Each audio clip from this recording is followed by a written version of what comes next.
revolution will not be cited. It will not have a bibliography or a title page. And neither will it have a supervisory committee. Woo! I was the first in my family to attend university. As a matter of fact, I was the first in my family to even finish school. 18, a full scholarship in hand, I left the island, I hopped onto a plane, and I flew towards the Ivory Tower. The one where I would finally realize my upward social mobility. I remember the anticipation and the anxiety in my mum's voice as she would call me every Sunday to inquire about my health. Long-distance calls from this small country of mine were expensive. The number of words we could exchange were rationed, calculated, controlled, and saved up. Much like when I was a child, food, water, electricity, every single vegetable and fruit were all rationed, calculated, controlled, and saved up. Every Sunday, my mum would call me for 11 minutes. 4 minutes allocated to my dad, 7 minutes that she would claim for herself. Her voice would shake with anxiety as she would ask me about my health.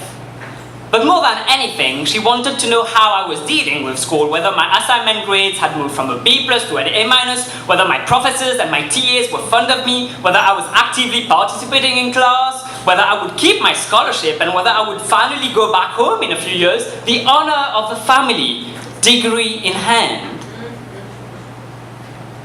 Stay strong, she said. Work hard, and it will all be fine. Throughout her 7 ration minutes every Sunday, she repeated her mantra religiously like a prayer for me. In the meantime, she rationed her own eating habits even more, fasting to please the gods and the goddesses of the Hindu pantheon. Tuesday prayer for Hanuman, who will remove all obstacles from my path. She had some rice pudding before sunrise and nothing until sunset.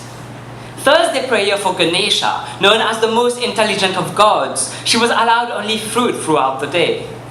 Friday prayer and fast for Kartikeya, who would send me strength and perseverance. Again, she would have some rice pudding before sunrise and would eat or drink nothing but water until the sun had set. Thus were her sacrifices. Thus were her weekly prayers. Thus were her days and days and days of fasting. Because my mum had a dream. She had a dream. From the depth of her guts, in the folded layers of silk that softened her most cherished secrets, my mother dreamt. Her dreams were made of the sound of an engine, the constant humming of a sugarcane factory as it worked day and night to produce more and more and more for 1 extra rupee, for 2 extra rupees, for 3 extra rupees, for 4 extra rupees, for just a little bit more money so that she could send her kids to school. Her dreams had the thick scent of molasses, the kinds that impregnated our village day and night as the sugarcane got crushed and the thick liquid would ooze out and haunt our mornings and our evenings with its smell. Like an uninvited guest, this smell did not knock on our doors, and it entered the intimacy of our homes. It clung to our walls, our tables, our chairs, our furniture, our clothes, our hair, our skin.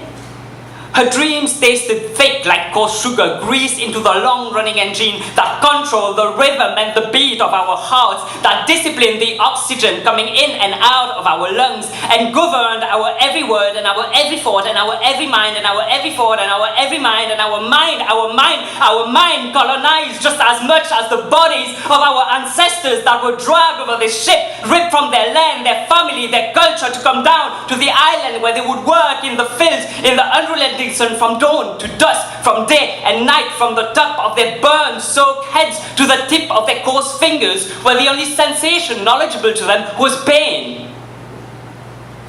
My mum had a dream. She dreamt of a revolution. She dreamt of a revolution located in the Ivory Tower. I read the other day that Ben Harper, the son of Stephen Harper, Prime Minister of Canada, decided to go to Queen's University to study finance. I wanted to send the article to my mother, but then I wasn't sure. I thought maybe she wouldn't quite get it. She might just ask me, "But Kama, why didn't you go to Queen's University?" The truth is, I'm scared of failing my words. I'm scared of not being able to tell her, Mother, I dropped out of university and I dropped out of the ivory tower because I believe in a revolution too. I believe in a revolution where we'll all rise into this world and smash those patriarchal and colonial institutions that are built on centuries of racist, sexist, and classist legacy. I want to say, Mother, James McGill, founder of McGill University, made his fortune because he had slaves that he bought and sold and exploited and bled to death, just as much as this sugar factory bled your mother and your father to death, and before them bled their own mothers and their own fathers to death. I want to say, Mother, I refuse to be complicit in a system of domination that perpetuates itself and upholds its colonial violence and refuses to make space for you, for me, for us, for our communities, for our histories, for our ancestors, our archives, our legacies, our past, our present, our future, and our beauty. Because, Mother, I believe in a revolution too.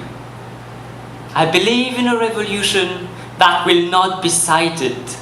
I believe in a revolution that will not have a bibliography or a title page. And I believe in a revolution that clearly wouldn't have a supervisory committee.